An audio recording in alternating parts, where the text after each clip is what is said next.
Welcome to the Unwashed Asses, episode 121, recorded for Friday, August 16th, 2019. I apologize in advance. There's a very aggressive kitten who believes that we're on East Coast time and it's time for dinner. But that's not the case, and you have an hour to wait, little missy. Yes, you do. Quit scratching me. Ow. Stop. Get them claws out of here. Ow. Ow.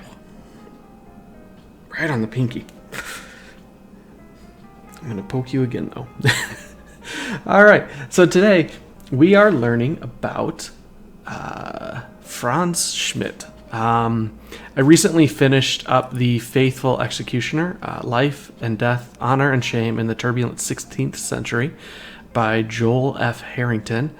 Actually got this one as a recommendation after listening to Dan Carlin's episode on executioners on Hardcore History, and this came out like a year ago, but it's a solid 4 to 5 hours of a really in-depth and amazing breakdown on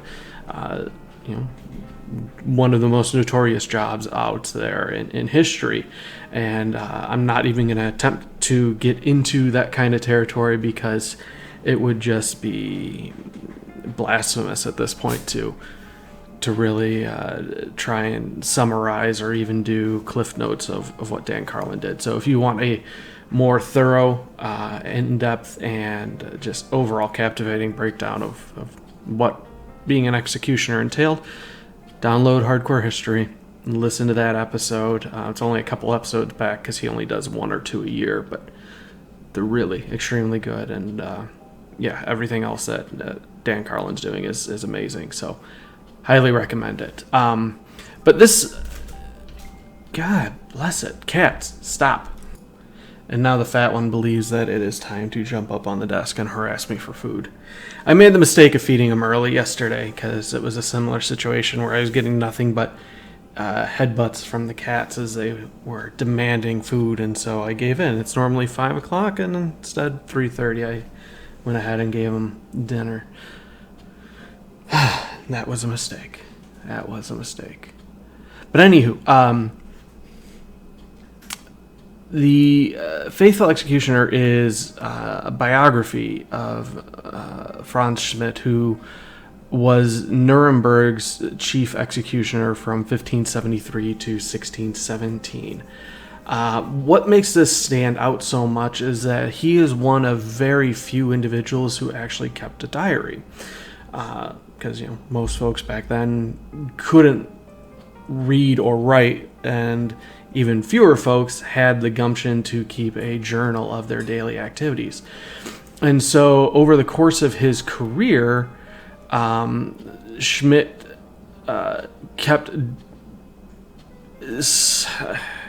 he at least kept some information of everything that he did, from the date, the place, method of execution, name, origin, and station of life of the condemned person. And those are like the early entries, and later entries, and then those that apparently catch his interest, he breaks down a little bit more about the character of the person and goes into a little more history of what they did.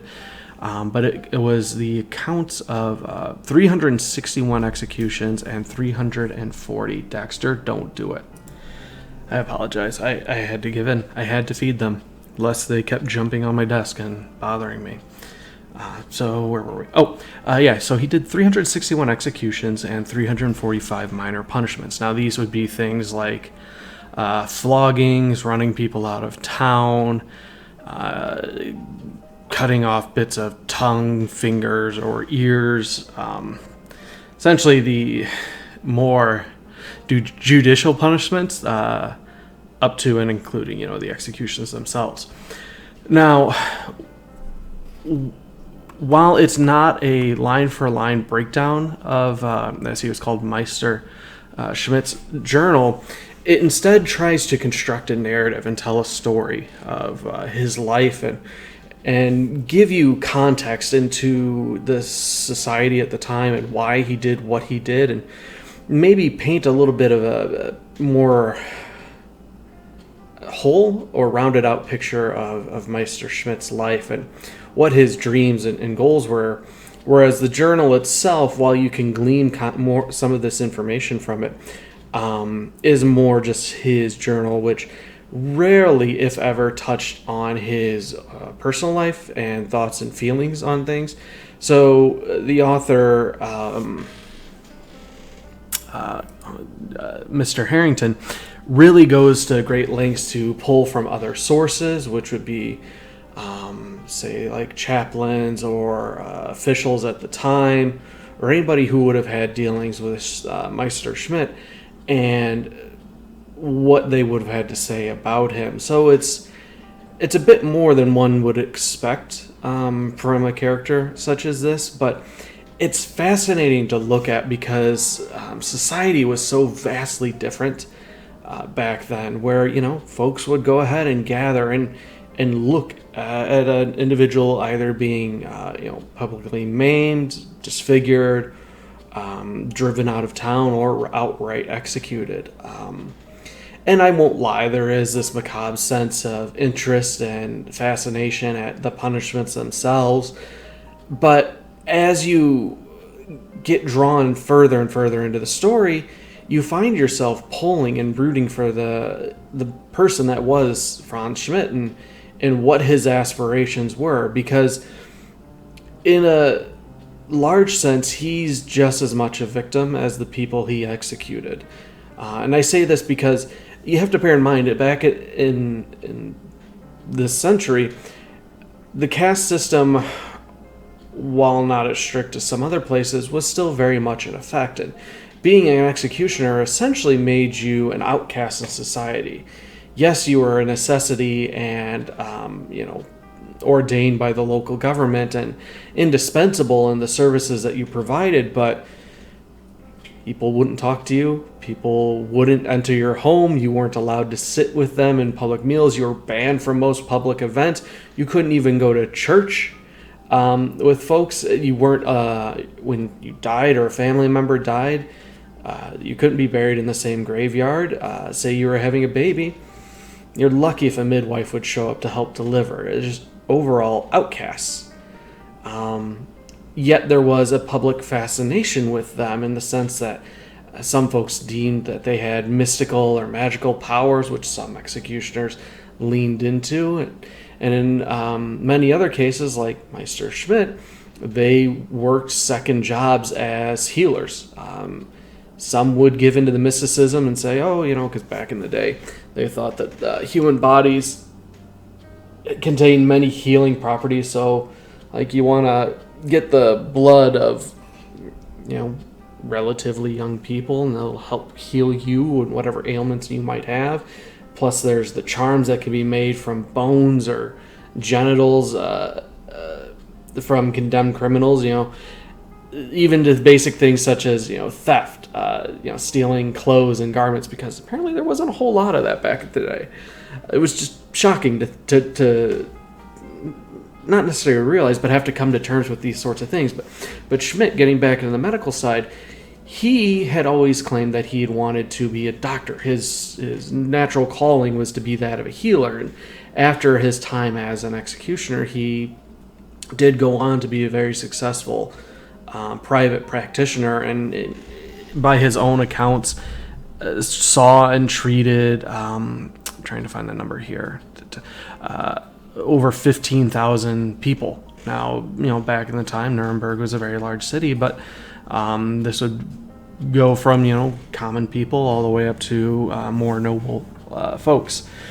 And that's where he had always wanted to go, but because of his station in life, he was stuck primarily as the executioner. Now, how does this happen? How does one get into this job field? Well, in most cases, you're born into it, and that was the case for Meister Schmidt. It was actually his father that became the executioner of the family, and this was purely by chance. Back when they lived in the Bavarian town of Hof, they were ruled over by Albrecht II, who, as the story paints him, had a tendency just for waging war for the sake of waging war, and would constantly betray those who were his beneficiaries and benefactors. Sorry. And so not many people liked him. And at one point he had seized, holed up in Hoth while the town was under siege, and had wanted to see 3 men hanged for crimes. Now, there was no local executioner in Hof, so just out of random, he picked somebody in the crowd, and it happened to be Meister Schmidt's father. And after that point, you're essentially considered sullied. There's no going back from it, even if it was, it's forced on you by the local nobility. Tough shit, you got to deal with it. And so it was at this time that Meister Schmidt's father took him under his wing, where Meister Schmidt was the assistant, the apprentice. In some cases, you could consider him the lion to the executioner. The lion was the official title of the executioner's assistant, who would carry out a lot of the duties, such as like getting the prisoner ready for execution, sometimes performing lesser duties, like in Meister Schmidt's time as Nuremberg's executioner. He would do things like handle garbage disposal, body disposal, running of the whorehouses, and things like that. So it would help, not necessarily, actually, yeah, it was totally this, where it was seen as something of a lower status. So even for somebody in a low status like Meister Schmidt as the executioner, doing things like that would sully his name only further. And it was his goal and his dream to essentially redeem his family's honor and allow his children to do things outside of the executioner role, because again, once you got in it, you had a very hard time getting out. Even things like finding a spouse was hard to do, and it would fall on usually folks that were widows or like, say, a fish merchant's daughter. In the case of Meister Schmidt's future wife, she was the daughter of Nuremberg's executioner at the time, and when he retired, because of Meister Schmidt's 1, connections, and then 2, stellar reputation as a journeyman executioner, he was able to secure that position. But I'm hitting these things very, very quickly and glossing over, and there's so much here where there's, you have the political turmoil and constantly vying for power between like Schmidt and then his replacement executioner when Schmidt grew too old where he couldn't carry out his duties. Things like securing housing, securing employment, gaining permission to travel and do executions in other towns when they didn't have one available. There's just a lot going on here. And I don't know if it's Harrington's own personal narrative as he tries to paint this struggle and this real endearing character of Schmidt as far as what his aspirations would be. Like, I want to believe it's all true. And you feel yourself really rooting for this underdog as he works to restore his family name. And, spoilers here, he ultimately does.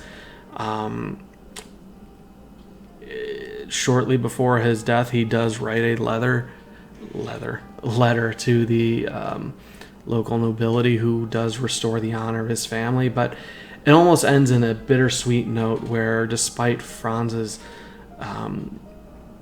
work and effort in doing the best that he can, because this is also a time when a lot of executioners are not so great at their job. They like to drink a lot, and if you had to torture several people a week and make a few dozen executions a year, which is very generous, it's surprisingly low numbers in that regard,